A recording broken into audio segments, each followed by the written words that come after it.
You know those Snickers commercials that say you aren't you when you're hungry? That's me, stuck in the house for too long.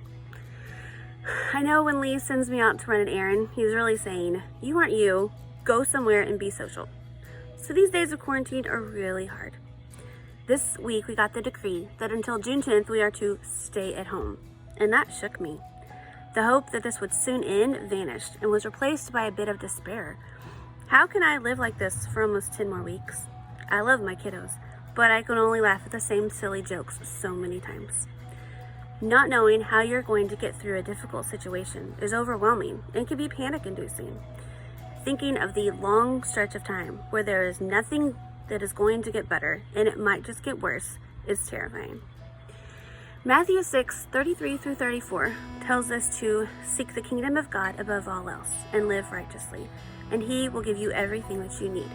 So don't worry about tomorrow, for tomorrow will bring its own worries. Today's trouble is enough for today.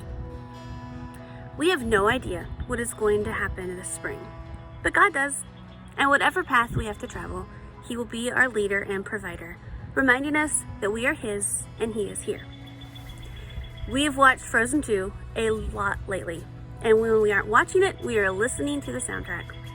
One of the song lyrics pops into my head often, especially when I am struggling with the future and despair starts to take over.